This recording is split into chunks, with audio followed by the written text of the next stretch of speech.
Good morning students. Welcome to my Vidya hub tutorial channel. आज हम current affairs पढ़ेंगे जो सेकेंड वीक ऑफ फेब्रुवरी की रहेंगे।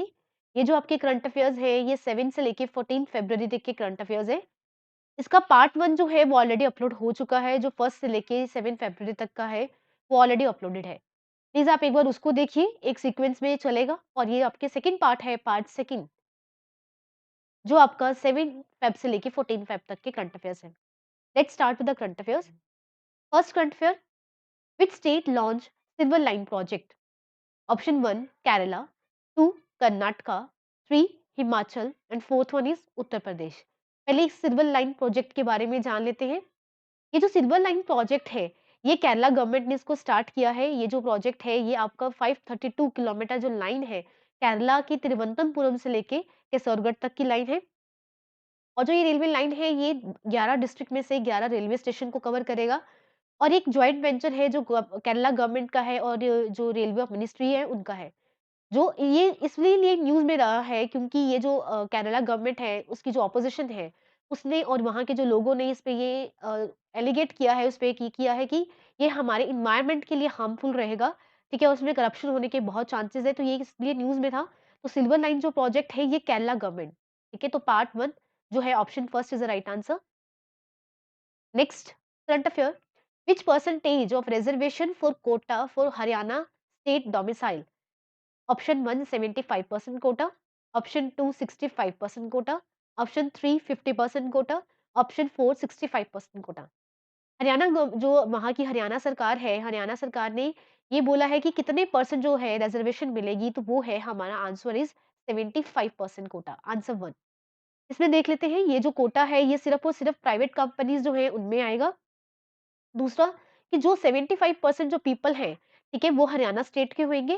और जो थर्ड वन है दैट मीन्स कि जो फर्म्स है, जो जो वो फर्म में ही अप्लाई किया जाएगा जो फर्म्स में 10 या 10 से ज़्यादा एम्प्लॉइज़ काम करते हैं, जिनकी जो इनकम है वो लेस देन 30,000 है। और इसमें बहुत सारी company, societies, trust, limited liability, partnership ये भी हो सकती हैं। और ये जो है सिर्फ ये कोटा हरियाणा स्टेट के लिए रहेगा और ये जो आगे आने वाले 10 सालों के लिए ये लॉ एप्लीकेबल है। और इसमें जो डोमिसाइल की रिक्वायरमेंट है वो आपकी 5 साल से लेके 15 साल तक की रहेगी। और जो कोटा सेट किया गया है वो 75% किया गया है। ठीक है जी, 75%। Next, which of the following is not true statement about Lokpal and Lokayukta of India? Option देख लेते हैं। The first option is Lokpal and Lokayukta act 2013। Second, Lokpal for union government and Lokayukta for the state. Third, investigating public servants, even prime minister, if any allegation of corruption against them. Option fourth, this is fourth option, Lokpal, Lokpal can be union minister. तो जो ये लोकपाल है, लोकायुक्त है, basically होता क्या है, जो ये लोकपाल है ये यूनियन यूनियन गवर्नमेंट के लिए बनाया गया है कि वो उनकी जो उनके ऊपर जितने भी केसेस हैं या उनकी जितनी भी जो फाइल्स हैं वो देख सकते हैं। और जो ये लोकायुक्त है वो स्टेट के लिए होता है। ठीक है, तो पहले देख लेते हैं। फर्स्ट वन इज जो लोकपाल और लोकायुक्त एक्ट है वो 2013, तो ये ऑप्शन आपका करेक्ट है। सेकंड, मैंने अभी आपको बताया कि जो लोकपाल है वो यूनियन गवर्नमेंट, सेंटर के लिए, सेंटर जो गवर्नमेंट है उनके लिए होता है। और जो लोकायुक्त है वो स्टेट गवर्नमेंट के लिए होता है। थर्ड वन भी बिल्कुल करेक्ट है कि वो जो पब्लिक सर्वेंट्स की इन्वेस्टिगेटेड के लिए बनाया जाता है कि उनके ऊपर अगर कोई एलिगेशन भी लगता है करप्शन का, तो वो उनको सॉल्व कर सके। ऑप्शन 4 है Lokpal can be union minister, तो ये आपका रॉन्ग वन है। उन्होंने बोला भी क्या था, which one is not a true statement. तो this is the right answer, this is not a true statement. ये जो है कोई यूनियन मिनिस्टर नहीं हो सकता। ठीक है जी, अब हम नेक्स्ट देखते हैं। Next question, first state who introduce Lokayukta? तो ऐसी कौन सी स्टेट है जिसने पहले लोकायुक्त इंट्रोड्यूस किया था? तो ये ऑप्शन रहेगा आपका, ऑप्शंस देख लेते हैं। First one is Punjab, second Rajasthan, third Karnataka, fourth is Maharashtra. तो this one is a fourth answer, ये आपका आंसर है Maharashtra. Next one is prime minister of India inaugurated the statue of equality in which state? Option is Telangana, second Andhra Pradesh, third Karnataka, fourth one is Kerala. जो ये statue of equality है ये PM ने inaugurate जो की है वो तेलंगाना हैदराबाद में की है, तो फर्स्ट ऑप्शन इज हैदराबाद। इसके अलावा देख लेते हैं, ये जो श्री रामानुजाचार्य की है, ये एक सोशल रिफॉर्मिस्ट थे। और इनका जो स्लोगन था वो क्या था, वासुदेवा वासु कुटुंबकम। ठीक है, वासुदेव कुटुंबकम। और ये इंडिया में जो इस ये क्यों जो इनॉग्रेट किया गया इस दिन, क्योंकि इसकी जो इनकी जो 1000 एनिवर्सरी थी, ठीक है? तो वहाँ पे इनॉग्रेट किया गया। और ये जो स्टैच्यू है ये 5 जो मेटल से मिलके बना है, that is gold, silver, copper, brass, zinc. और ये 216 जो है फीट की एक मूर्ति है, ठीक है? That is called statue. और ये second highest,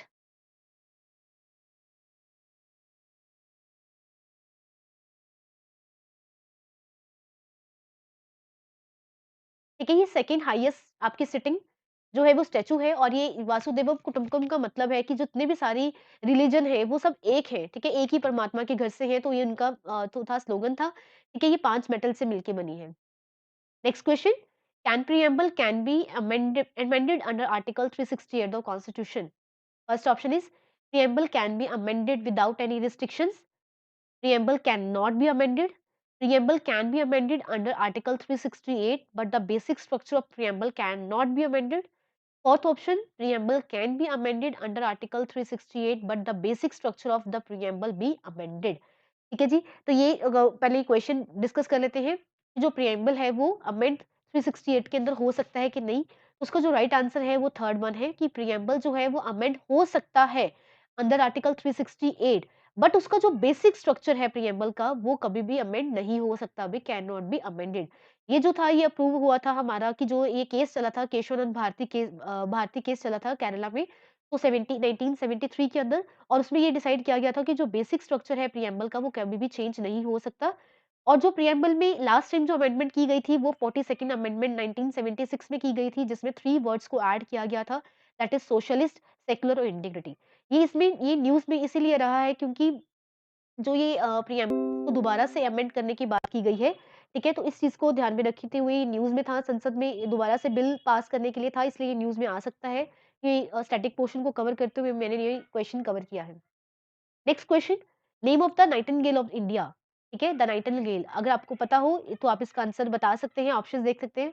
Lata Mangeshkar, Asha Bhosle, Hema Malini and fourth one is Smriti Irani. तो इसका आंसर है आपका लता मंगेशकर, ठीक है? अभी-अभी इनकी जो है वो डेथ हुई है। और ये जो 2001 में इनको भारत रत्न अवार्ड मिला था, ठीक है? 1969 में इन्होंने पद्म भूषण अवार्ड लिया था और 1999 में she got the Padma Vibhushan and she also got the highest France civilian award जिसका नाम था ऑफिसियर दिल लेजेंड द ऑनर। तो ये 2009 में मिला था और इनकी जो डेथ हुई है वो 92 की एज में हुई है, 92। और ये एक सिंगर थी, ठीक है ना? ये सिंगिंग करती थी। The next question, Lata Mangeshkar award announced by the state government. तो किस स्टेट गवर्नमेंट ने है जो लता मंगेशकर अवार्ड अनाउंस किया है? ऑप्शंस देख लेते हैं, दैट इज उत्तर प्रदेश, मध्य प्रदेश, महाराष्ट्र या ओडिशा। तो ये आपका आंसर जो रहेगा वो रहेगा Madhya Pradesh. That is right answer.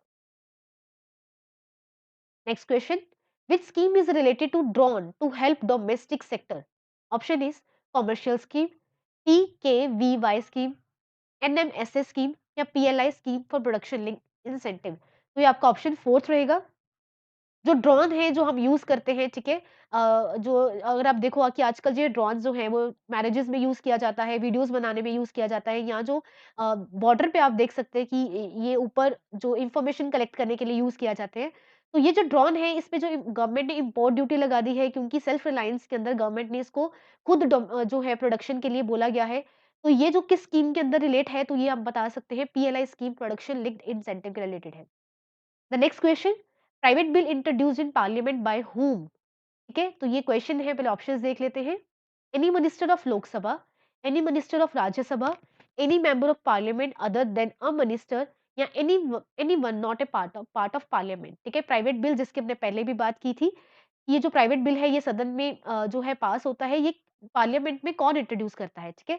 तो इसका आंसर रहेगा थर्ड वन कि any member of parliament introduce कर सकता है पर वो मिनिस्टर नहीं होना चाहिए, अदर देन मिनिस्टर। ठीक है जी, तो मिनिस्टर्स हैं वो पब्लिक बिल लेके आते हैं, तो कोई जो मिनिस्टर्स हैं उनको छोड़ के जो बाकी कोई भी मेंबर है पार्लियामेंट का, वो प्राइवेट बिल इंट्रोड्यूस कर सकता है। The next question, fast bowler of which country Suranga Lakmal ने अनाउंस किया है रिटायरमेंट? ऑप्शन देख लीजिए, ये कहाँ से बिलॉन्ग करते थे? तो ये south Africa, Bangladesh, Sri Lanka, New Zealand. तो ये जो सुरंगा लकमल जो थे जिन्होंने अनाउंसमेंट रिटायर किए हैं, ये श्रीलंका से बिलॉन्ग करते थे, श्रीलंका। तो ये फास्ट बॉलर थे, ठीक है?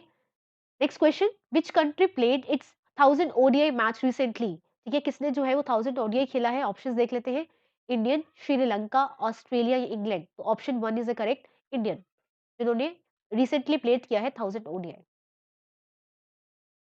Which article of the constitution mention about religious freedom?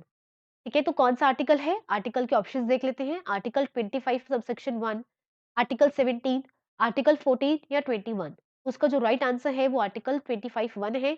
ये एमसीक्यू में इसलिए रहा है, न्यूज़ में भी ये है क्योंकि जैसे आपको पता है कि जो हिजाब, जो बुर्का पहनती है, ठीक है? ये कर्नाटका की न्यूज़ है जो आजकल बहुत फेमस हुई है कि जो 6 स्टूडेंट्स हैं जिनको बैन किया गया था कॉलेज में, कर्नाटका में उडुपी में एक डिस्ट्रिक्ट है, जहाँ पे वो हिजाब पहन के जाती थी, ठीक है? कर्नाटका स्टेट में। तो हमें ये जो आर्टिकल 25 1 है कॉन्स्टिट्यूशन का, वो ये बताता है कि हमें राइट टू किसी भी रिलीजन को हम अडॉप्ट कर सकते हैं, उसके बारे में बताता है। तो क्वेश्चन ये था कि कौन-सा आर्टिकल है, कॉन्स्टिट्यूशन है जो हमें रिलीजियस फ्रीडम देता है? That is article 25 1। Next question, recently signed a deal which country related to free trade agreement? Option is USA, Canada, UK, France. ठीक है? तो इसका जो राइट आंसर है आपका, आंसर इज़ यूके। ठीक है? यहाँ पे जो फ्री ट्रेड की बात हो रही है, ये आपका जो साइन हुआ है, ये इंडिया और यूके के बीच में हुआ है। ठीक है? तो यूके, यहाँ पे इंडिया की बात की गई थी कि व्हिच कंट्री, तो वो यूके थी और रिसेंटली साइन इंडिया ने किया है। इंडिया और यूके में फ्री ट्रेड एग्रीमेंट साइन हुआ है। The next question, Satkosia tiger reserve situated in which state?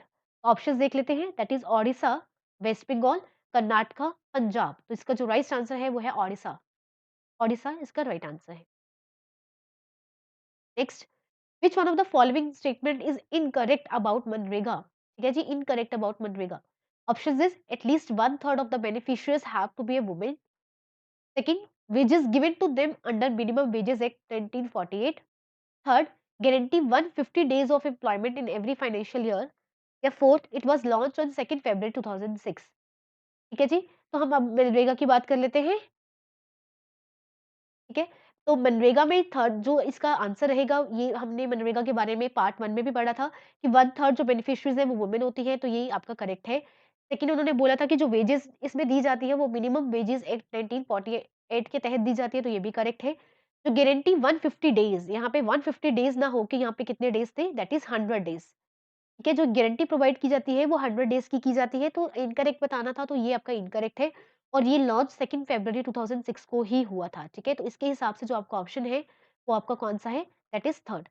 और ये न्यूज़ में इसलिए है क्योंकि इस बार जो मनरेगा को बजट में पैसा एलोकेट हुआ है, दैट इज़ 73,000, जो कि 73,000 करोड़, जो कि पिछली बार से 25% कम है, ठीक है? 25% कम है। तो इसमें जो है ऑपोज़िशन इसके रिलेटेड क्वेश्चन्स पुट कर रही है, तो ये न्यूज़ में था, तो इसलिए मैंने इसका आपको क्वेश्चन जो है वो डाल दिया। The next question, recently which state cabinet approved the draft on anti conversion bill? ठीक है, एंटी कन्वर्जन बिल। तो ऑप्शंस देख लेते हैं। That is called first Punjab, Haryana, UP या वेस्ट बंगाल। ठीक है, एंटी ये जो एक अप्रूव किया गया है ड्राफ्ट एंटी कन्वर्जन बिल, ये बेसिकली कि कोई जो कन्वर्जन है या कोई रिलीजन है उसकी कन्वर्जन की आप कन्वर्ट नहीं कर सकते, किसी को कास्ट के रिलेटेड नहीं कर सकते, तो वो कौन से स्टेट कैबिनेट ने अप्रूव किया है? तो ऑप्शन रहेगा आपका हरियाणा। ठीक है, कि आप जबरदस्ती किसी को भी जो है वो कन्वर्जन नहीं कर सकते उसकी कास्ट और रिलीजन को लेके। The next question, how many countries are in Central Asia? ठीक है, the option is 5 countries, second 20 countries, third 6 countries और फोर्थ इज 8 कंट्रीज। तो इसका ऑप्शन है वो फर्स्ट है, दैट इज कॉल्ड 5 कंट्रीज। और हाउ मेनी कंट्रीज, जो जितनी भी कंट्रीज है सेंट्रल एशिया की, और ये 5 जो कंट्रीज है that is called Kazakhstan, Kazakhstan, Tajikistan, Turkmenistan और उज़्बेकिस्तान। ठीक है? इन सब की कैपिटल लिखी हुई है, जैसे कि कजाकिस्तान की लिखी है नूर-सुल्तान और इसकी जो करेंसी है वो टेंगे है, और जो रिपब्लिक की है वो बेसिक किर्गिज़स्तानी सोम है, और ताजिकिस्तानी की दुश्मने सोमानी है, और तुर्कमेनिस्तान की अशकभाट और तुर्कमेनिस्तान मन्नत है, और उज़्बेकिस्तान की तशकंद और उज़्बेकिक सोम है। तो ये इसलिए न्यूज़ में था क्योंकि जो रिपब्लिक डे के ऊपर हमारे पीएम मोदी हैं, उनका जो है इनके साथ डायलॉग हुआ था, इनकी बातचीत हुई थी, ठीक है? रिलेशंस को मेंटेन करने के लिए, तो इसलिए ये न्यूज़ में था, तो ये इम्पोर्टेंट है। इसमें जो आती है वो कितनी कंट्रीज़ आती है? 5।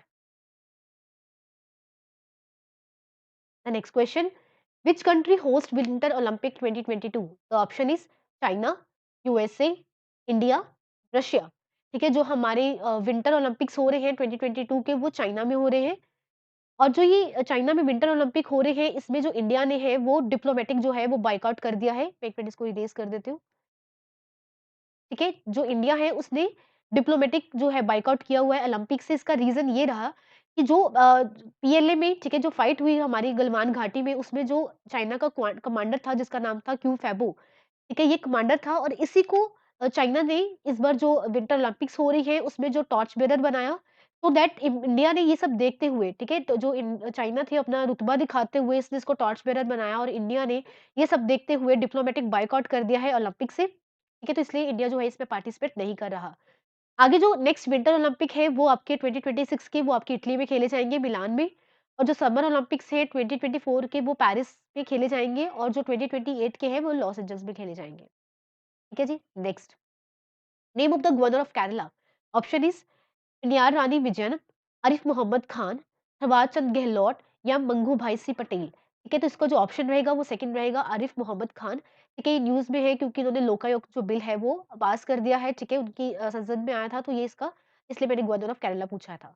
Next question, name of the telecom regulatory authority of India chairman. तो उसका जो चेयरमैन अब हुए हैं तो option first is PD Wagle, Meenakshi Gupta, Nalin Singhal and that is VK Tripathi, जो इसकी रहे हैं हमारे telecom regulatory authority of India, that is called PD वागले।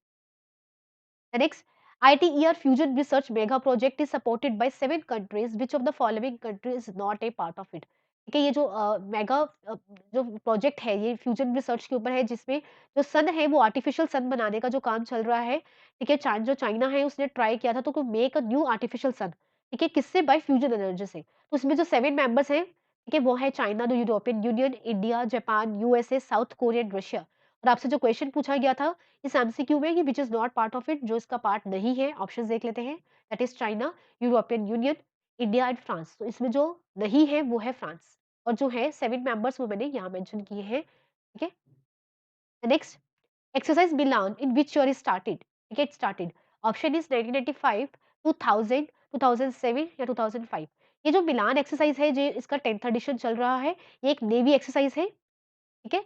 और ये जो आपकी स्टार्ट हुई थी 1995 में हुई थी, और जो ये होस्ट की जा रही है विशाखापट्टनम में की जा रही है। इसमें जो 35 कंट्री है उन्होंने पार्टिसिपेट किया है। तो ये कब स्टार्ट हुई थी? 1995 में। तो option 1 is a right answer. आगे कुछ एक्सरसाइज के नेम हैं, ये आपके कंफर्टेबल के लिए देखिए, आप देख सकते हैं। जो मित्र शक्ति है वो इंडिया और श्रीलंका में हुई है। विजय प्रहार इंडिया एंड यूएसए, युद्ध अभ्यास India and USA,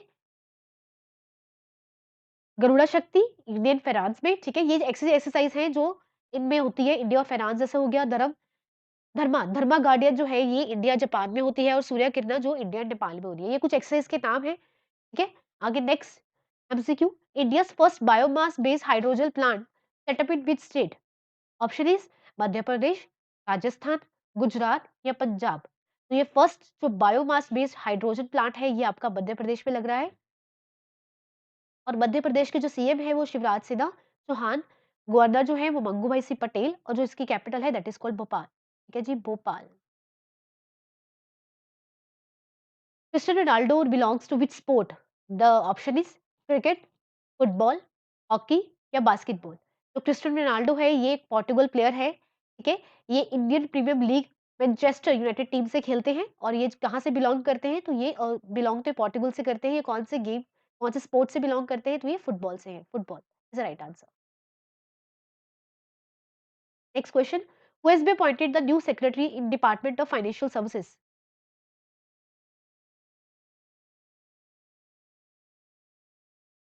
The next question, who has been appointed the new secretary in Department of Financial Services, the Ministry of Finance?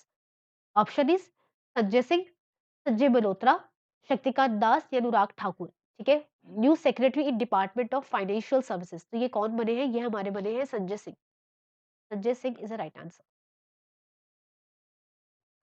ये कुछ जो है आपके नेशनल पार्क हैं, ये मध्य प्रदेश के हैं। तो ये जो स्लाइड पहले आ रही थी, ये अभी आ रही है, तो आप कुछ नोट कर सकते हैं। ये इम्पोर्टेंट मध्य प्रदेश के, एमपी के नेशनल पार्क हैं। Kanha national park, Bandhavgarh national park, Panna, Satpura, Madhav, Sanjay, Pench national park, Van Vihar और फॉजिल। ये जो है ये पेपर में पूछे गए हैं, तो ये वेरी वेरी इंपॉर्टेंट, तो आप इनको नोट कर लीजिए। नेक्स्ट क्वेश्चन, ऑपरेशन ऑपरेशन आहट, AAHT started by RPF in which initiative for? The option is human trafficking, house facility, pollution या पॉपुलेशन। ये जो ऑपरेशन आहट है ये आरपीएफ रेलवे प्रोटेक्शन फोर्स ने स्टार्ट किया था। ये बेसिकली किसके लिए इनिशिएट किया गया है? जो ह्यूमन ट्रैफिकिंग को रोकने के लिए। ये जो ह्यूमन ट्रैफिकिंग है भारत में, जैसे कि इशू रिलेटेड टू वुमेन्स है, उनका मिसयूज कर देना, ठीक है, किडनैपिंग करनी बच्चों की, तो इन सबको जो है ये रोका जाता है। कौन से आर्टिकल में? आर्टिकल 23(1) के अंदर रोका जाता है। तो ये क्वेश्चन पूछा गया था कि आहट किसके रिलेटेड है, किसको चीज को रोकने के लिए, तो that is called human trafficking. Next question, world most congested city 2021, ठीक है, कौन कौन सी है? ऑप्शंस देख लेते हैं। दिल्ली, इस्तांबुल, बीजिंग या टोक्यो। तो इसका जो राइट आंसर है that is called Istanbul. Second आपका करेक्ट है। Which Indian bank is second largest buyer of gold in 2021? कौन सा बैंक है? ऑप्शंस देख लेते हैं। एसबीआई, आईसीआई, आईसीआईसीआई, आरबीआई या एग्जिम बैंक। तो इसका जो राइट ऑप्शन है that is called RBI. Second largest buyer of gold in India, gold in 2021। Next question, what will be the name of the Ahmedabad franchises of IPL? ठीक है, जो IPL में हमारी अहमदाबाद फ्रेंचाइजी है उसका जो नेम क्या है? दैट इज कॉल्ड, मैं अपने ऑप्शंस बता देती हूँ। Gujarat titans, Ahmedabad titan, Gujarat warriors या सूरत टाइटंस। तो इसका जो राइट ऑप्शन है that is called Gujarat titans. Next question, new chairman of SSC staff selection commission का नया chairman. Option is S Kishore, Manoj Ahuja, Pradeep Singh या संजय कुमार। तो इसका जो राइट ऑप्शन है that is called S Kishore. Right answer S Kishore. That is कंजोत festival celebrated by which state? कौन से स्टेट के द्वारा जो ये फेस्टिवल मनाया जाता है? ऑप्शंस देख लेते हैं। जम्मू कश्मीर, ओडिशा, पंजाब या अरुणाचल प्रदेश। तो जिसका राइट आंसर है that is called Jammu Kashmir. कंजोत फेस्टिवल जम्मू कश्मीर में मनाया जाता है। और जो जम्मू कश्मीर के कुछ नेशनल पार्क की लिस्ट आपको गिवन है, आप देख सकते हैं। ये रिपीटेड क्वेश्चन में पूछे गए जो है नेशनल पार्क है। लचिकम national park, Salim Ali national park और ये है हेमिस नेशनल पार्क। तो ये सारे जम्मू कश्मीर में है। नेक्स्ट क्वेश्चन, इब्राहिम सुतार पापुरली known as a Kabir of Kannada, ठीक है, इनको बोला जाता था Kabir of Kannada, who has passed away recently. तो ही इज फेमस फॉर, ये किसके लिए फेमस थे Ibrahim Sutar? That is options देख लेते हैं। Social worker and poet, politician, writer या जर्नलिस्ट। तो इसका राइट आंसर है social worker and poet. Next question, ठीक है, आगे जो पद्म श्री भी मिल चुका है इनको आर्ट्स एंड म्यूजिशियन में, म्यूजिक में, दैट इज कॉल्ड 2018 में। Next question, scientific name of golden langur, golden langur का scientific name.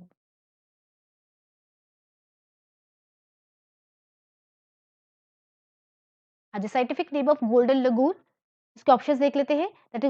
That is called ट्राइचिस, ट्राइचिस घी, सर, पैसिफिक, पेंथोरा, पेंथोरा ली। एक सेकंड में इसको रब कर देती हूँ पहले। Scientific name of golden langur that is called ट्रेचेपिथेस घी, ठीक है, सर पैथेटिसिट, पेंथोरा लॉयस या बोस टेरोरिस। तो ये इसका जो आंसर है that is called first one is your answer. और जो ये सेकंड वन है ये मंकीज के लिए है साइंटिफिक नेम, और जो पेंथोरा है लॉय ये लॉइन के लिए है, और जो थर्ड वन है that is for cow. Next question, LOC stands for what? Options देख लेते हैं। Line of control, second line of control, third one is line of actual control और fourth one is line of centre. जैसे अगर भारत का नक्शा देखें, अगर ये नॉर्थ साइड है, ये जो आपकी ये जो आपकी साइड है, ये जो आपकी चाइना के साथ लगती है वो हमारी लाइन एलएसी होती है, लाइन ऑफ एक्चुअल कंट्रोल। और जो पीओके के साथ लगती है वो हमारी एलओसी होती है, ठीक है जी। और एलओसी की फुल फॉर्म पूछिए दैट इज को लाइन ऑफ कंट्रोल। इसमें जो लाइन ऑफ कंट्रोल आएगा वो ओ डबल एफ वाला नहीं, ओ सिंगल एफ वाला आएगा। तो इसके साथ हमारा जो सेकंड है वो करेक्ट है। Next question, UCC stands for what? Options देख लेते हैं। That is united civil code, unity civil code, uniform civil code या यूनिफॉर्म कमर्शियल कोड। ठीक है, जो इसका राइट आंसर है वो है यूनिफॉर्म सिविल कोड। ये यूनिफॉर्म सिविल कोड जो है ये एक ऐसा कोड है जो कि सबके लिए सिमिलर रहेगा, ठीक है, सबके लिए सिमिलर रहेगा। सब रिलीजन्स के लिए जितनी भी हमारी रिलीजियस एक्टिविटीज होती हैं, उन सबके लिए एक सिंगल कोड होना चाहिए। जैसे कि कर्नाटका में अभी हमारा इंसिडेंट हुआ है, ठीक है, बुरखास वाला, तो वो उसको रिले के एक गवर्नमेंट ने से डिमांड हुई है कि हमारा जो है वो यूनिफॉर्म सिविल कोड होना चाहिए। तो यूसीसी की फुल फॉर्म है uniform civil code. Next question, which of the article of the constitution is related to uniform civil code? ठीक है, तो ये कौन से आर्टिकल में जो है इसकी बात की गई है? ऑप्शंस देख लेते हैं। आर्टिकल 14, आर्टिकल 44, आर्टिकल 71 या आर्टिकल 17। ठीक है? तो इसका जो राइट आंसर है वो सेकंड है, आर्टिकल 44 ऑफ द कॉन्स्टिट्यूशन में यूसीसी की जो है वो रिलेटेड है। और यूसीसी जो basically formulation of one law for India, एक कानून होना चाहिए would be applicable to all the religious communities. ठीक है, जैसे कोई भी अगर मैरिज है, डाइवोर्स है, अडॉप्शन है, इनहेरिटेंस है, सबके लिए एक कॉमन लॉ होना चाहिए, that is called uniform civil code, article 44। Next question, which of the one of the judgement is well known for UCCC? Uniform civil code के लिए जो एक जजमेंट दी गई थी वो किन में से दी गई थी, कौन से केस में से? ऑप्शन देख लेते हैं। Mohammad Ahmad Khan versus Shah Bano case 1985, Kesavananda Bharati case versus Kerala state, third one is Maneka Gandhi versus union of India, या fourth one is Vishakha versus state of Rajasthan 1997। तो ये जो रिलेट करता है वो first one is the right answer, Mohammad Ahmad Khan versus Shah Bano case 1985। The next question, which of the following statement is correct about the Parkway Strait? Parkway straight, ये basically जो Parkway straight है, ये इंडिया और जो श्रीलंका है, ठीक है, उसके बीच की जो बाउंड्री आती है उसको बोला जाता है। वो तो हुआ क्या था कि जो इंडिया के फिशर्स थे, फिशरमैन थे, वो फिशिंग करते करते जब एक बाउंड्री क्रॉस कर गए श्रीलंका की, तो श्रीलंका जो थी वो उनको पकड़ लेती थी। तो श्रीलंका ने हमारे जो इंडिया के फिशरमैन को जो रिलीज किया है, ये इसलिए न्यूज में था। इसके ऑप्शंस देख लेते हैं कि इनमें से जो कौन-सी स्टेटमेंट है वो करेक्ट है, करेक्ट बतानी है। First option is it lies between Tamil Nadu state of India and Jaffna district of Sri Lanka. तो ये बिल्कुल करेक्ट है। It lies north side of India, ये बिल्कुल गलत है, ये साउथ में आती है। Name of the state after the name of Robert Palk, governor of the Madras 1755 to 1763। ये बिल्कुल करेक्ट है। जिसका नाम रखा गया था वो रॉबर्ट पार्क के ऊपर रखा गया था। तो fourth option is first and third is correct. तो ऑप्शन हमें इसमें करेक्ट ही ढूंढना था। तो इसमें जो आपका आंसर बनेगा that is first and third. ठीक है, first and third. Next question, Oxford. Next question, Oxfam is related to which organization? ये ऑक्सफैम जो है ये एक जो एनजीओ है, ठीक है? तो ये विच रिलेटेड टू ऑर्गेनाइजेशन, पहले हम इसकी ऑप्शंस पढ़ लेते हैं। It is one of the largest country NGO work on food, clothing, shelter and medical project. It is a multinational company that produce high quality of medical equipments. Third one is it's India large company outside the India. It's a public sector company, ये company नहीं है, ये एक NGO है, ठीक है? This country NGO जो कि फूड, क्लोथिंग, शेल्टर और मेडिसिनल प्रोडक्ट पे काम करती है। The next question, delimitation mentioned in which article of the constitution? Delimitation है क्या? ये बेसिक एक ये एक्ट है जो कि बाउंड्रीज को फिक्स करता है, टेरिटोरियल जो कॉन्स्टिट्यूएंसीज है, ठीक है? जैसे पॉपुलेशन जो है वो इंक्रीज होती रहती है। आर्टिकल 370 जो जम्मू कश्मीर पे धारा जो थी हटा दी गई थी, ठीक है? तो उसकी जो बाउंड्री के रिलेटेड जो काम है, उसकी जो फिक्सेशन है वो डिलिमिटेशन के अंदर हो रही है। तो वो कौन से आर्टिकल के कॉन्स्टिट्यूशन में आता है? तो ऑप्शन जो है वो देख लेते हैं, आर्टिकल 72, आर्टिकल 82, आर्टिकल 112 या आर्टिकल 370। तो ये जो हो रही है ये डिलिमिटेशन आर्टिकल 82 के अंदर आ रही है। और जो फर्स्ट टाइम ये एक्सरसाइज की गई थी ये बाय प्रेसिडेंट 1950 टू 51 में की गई थी। और ये जो कमीशन अपॉइंट करता है इस कमीशन को अपॉइंट प्रेसिडेंट के द्वारा किया जाता है। Next question, the feature which is not a part of MMVY, Pradhan Mantri Vandana योजना, ठीक है? ये एक योजना है, ये इस स्कीम के अंदर जो जितने प्रेग्नेंट वुमेन्स हैं उनको कैश बेनिफिट्स दिए जाते हैं उनके बैंक अकाउंट से। और ये जो स्कीम मॉनिटर की जाती है ये सेंट्रल और स्टेट गवर्नमेंट के द्वारा की जाती है। कॉमन इनका जो कॉमन एप्लीकेशन सॉफ्टवेयर है उसका नाम है PMMYVCAS, ठीक है? तो इसका ऑप्शन देख लेते हैं कि कौन सा इसका पार्ट नहीं है। तो ऑप्शन है, it is a maternity benefit program, ठीक है? ये तो आगे नेक्स्ट है, ये तो है, ठीक है? हमने नॉट वाला ढूँढना है। Implemented in all the district of India since 1 जन 2017, तो ये भी बिल्कुल करेक्ट है। This scheme sponsored by ministry of women and child development, ये भी बिल्कुल करेक्ट है। This scheme is sponsored by NITI Aayog, तो ये बिल्कुल गलत है, ठीक है? तो उसमें ढूँढना भी क्या था, which is not a part of the this scheme, तो आंसर क्या रहेगा? Fourth one. आंसर रहेगा फोर्थ वन, क्योंकि ये जो स्कीम स्पॉन्सर्ड होती है ये ministry of women and child development के अंदर होती है। नेक्स्ट क्वेश्चन, सीएए, सीए की full form citizen amendment act, under which ministry it is notified? तो option, ministry of home affairs, ministry of railway, ministry of women and child development या ministry of minorities. ये जो CA है citizen amendment जो act है, ठीक है? ये एक्ट था कि एक जो नॉन मुस्लिम कम्युनिटीज है जैसे कि जैन, हिंदूज, इनके अलावा सॉरी जो नॉन मुस्लिम कम्युनिटीज है जैसे कि जैन, हिंदूज, ठीक है? और जैसे क्रिश्चियंस है, बुद्धिस्ट है, इनको जो ये इंडिया में अगर भारत में 31 दिसंबर 2014 के आए हैं, उनको जो है वो सिटीज़नशिप मिलेगी, इसके बाद वालों को सिटीज़नशिप नहीं मिलेगी। तो ये जो है वो किस मिनिस्ट्री के अंदर नोटिफ़ाई है? तो ये आप कह सकते हो ये मिनिस्ट्री ऑफ होम अफेयर्स, ठीक है? Ministry of home affairs. Next question, PM care funds was created on which year? ठीक है, ऑप्शंस 2008, 2020, 2000 या 2009। तो पीएम केयर फंड है, ये बेसिकली 28 मार्च 2020 को जो था वो क्रिएट किया गया था फॉर कोविड-19 पैंडेमिक जो इंडिया में हुआ है उसके रिलेटेड। और इसका जो चेयरमैन है इस फंड का वो प्रधानमंत्री खुद हैं और जो ट्रस्टी है वो सारे काउंसिल ऑफ मिनिस्टर जैसे कि डिफेंस के minister, ministry of finance, ministry of home affairs. तो ये जो पीएम केयर है ये कब क्रिएट किया गया था? तो ये आपका जो आज का आंसर है that is 2020, 2020. Second option is the right answer. The next one is ISRO going to be launch a new satellite on 14 February. Name of it. Options देख लेते हैं. EOS-04, Co-Passenger a Student Satellite, Inspires SAT-1 या all of the above. तो ये जो आपकी launch है, ये आपकी जो ईओएस है, अर्थ ऑब्जर्वेशन सैटेलाइट है और ये को पैसेंजर, स्टूडेंट और ये इंस्पायर, ये तीनों की तीनों जो हैं, ये इसरो के द्वारा लॉन्च होने जा रही है 14 फरवरी को। और ये जो आपकी इसरो की जो प्लान किया है, ये 117 केजी जो ईओएस है, ठीक है? ये 1170 केजी की है और ये हमारी 259 किलोमीटर जो कि एक सिंक्रोनाइजेशन पोलर ऑर्बिट पे 529 किलोमीटर की रहेगी। The next question, NASA International Space Station retired by which year? तो इरेज कर देती हूँ।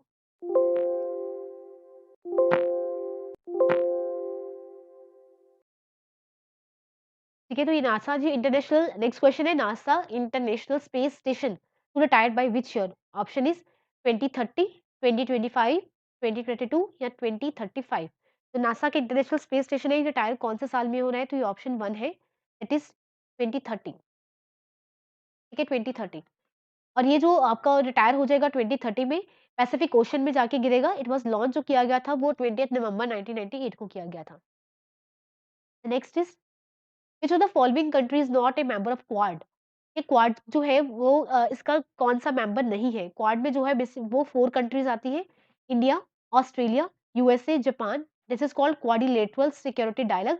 और ये जो क्वाड है ये एक हमारी स्ट्रेटेजिक ग्रुप है जो बेसिकली जो चाइना जो डोमिनेशन है उसको रोकने के लिए ये उस पे काम करती है। तो इनमें से वो कौन-सी कंट्री नहीं है हमें देखना है, तो ऑप्शंस देख लेते हैं। इंडिया, ऑस्ट्रेलिया, यूएसए या चाइना। उसमें जो 4 रहेगी वो हमारी इंडिया, ऑस्ट्रेलिया, तो इसका जो राइट आंसर है वो रहेगा आपका China, 4th this is the right answer. Next one is where Yamuna and Ganga meets in which state? ठीक है, कौन से स्टेट में यमुना और गंगा जो आपस में मिलती हैं? ऑप्शंस देख लेते हैं। प्रयागराज उत्तर प्रदेश, बनारस, दिल्ली या लखनऊ। ठीक है, तो ये जो मिलती है, मीट होती है, वो हमारी होती है प्रयागराज यूपी में, इसका फर्स्ट राइट आंसर है।